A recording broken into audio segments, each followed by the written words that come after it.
economista precisa ser um estrangeiro olhando para o seu próprio país, cada vez que necessita analisar friamente a conjuntura nacional ou determinados fenômenos em um específico setor. O economista, portanto, deve ser um consultor pragmático de feições gélidas, apontando, às vezes, saídas impopulares.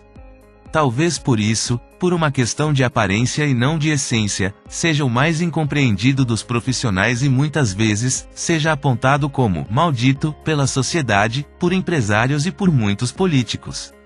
Para eles, o economista é um chato.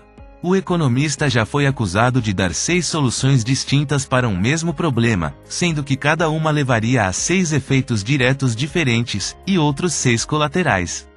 Já foi acusado, também, por Thomas Carlyle, de ser o arauto de uma ciência sombria, pois está sempre envolvido em assuntos funestos, e é mesmo fácil ligar a sua figura a coisas negativas como crise, inflação, recessão, depressão, quebradeira, etc. Inclusive, não seria insensato, hoje, se medir a qualidade de vida de um país pelo tanto de vezes que o nome de um economista é pronunciado nos jornais.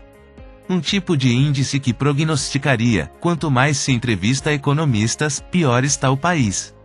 Agourento, o economista é tido como uma figura sinistra. O economista já foi julgado e condenado 1000 vezes por causa de algum plano malfadado ou pelo simples motivo de ter mandado confiscar algumas poupanças.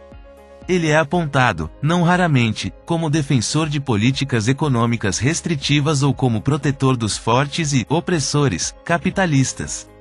Diz-se pelo mundo que o economista não pensa no social, que não está aberto para negociação com os movimentos sociais, que não liga para o meio ambiente, onde sobrevivem felizes os micos-leões dourados, as baleias jubarte e os índios caiapós.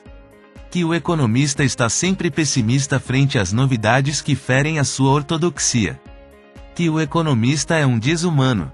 Aos 58 anos de profissão, e 250 de ciência, o economista ainda não aprendeu a ser benevolente frente a tanta ingratidão. Ainda bem, deixada as moscas, a sociedade já teria sucumbido às mais intensas guerras e ao espírito irracional do "é meu". Sim, porque é o economista que mostra que, face à escassez de recursos, as escolhas são difíceis, que existem oportunidades e seus respectivos custos.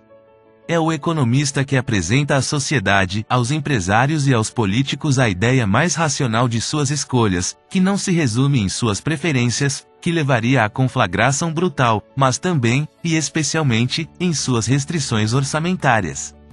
O economista, na verdade, é a virtude e a sociedade sem ele, como diria Nietzsche, seria a calamidade. Pode-se dizer que o economista, como naquela música do Cazuza, vai sobrevivendo, sem um arranhão, da caridade de quem lhe detesta. Isso porque ele é obrigado a lembrar todos os dias ao seu empregador, seja governo ou empresa, que o mundo não flui em leite e mel.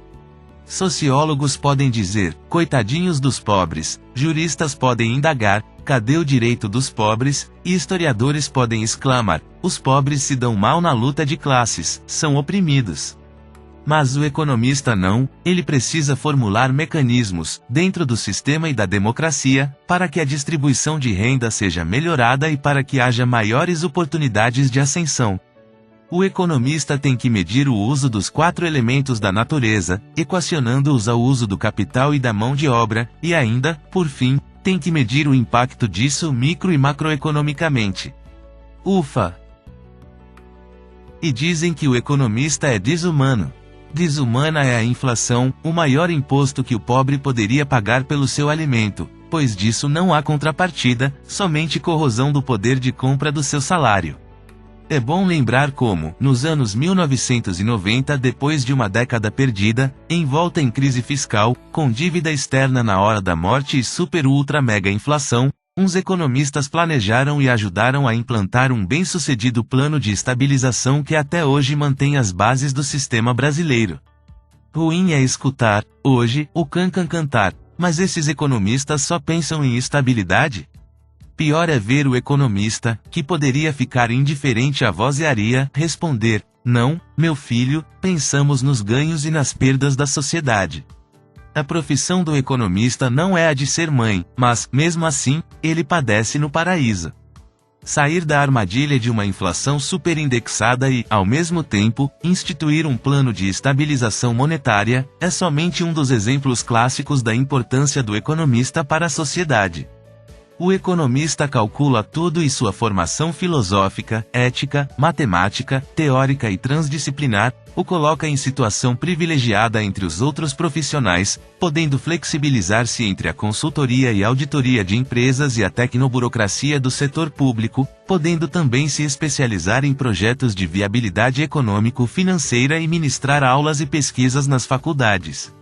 Além do que, sua fertilidade de ideias ganha dimensões práticas muito mais sofisticadas e avançadas que a materialidade das teorias conservadoras dos administradores robozinhos. Não preciso dizer, o economista é um provocador.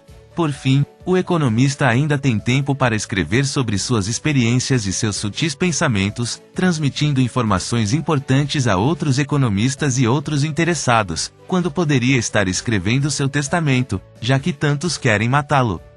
E pelos bares e becos, afirmam ainda que ele é um pessimista.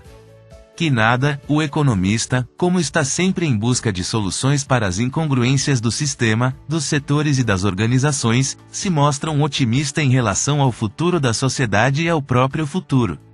Ele sabe que é insubstituível como profissional e, está cada vez mais claro, como pensador desta área das ciências sociais. Na verdade, o economista não se acha, ele é.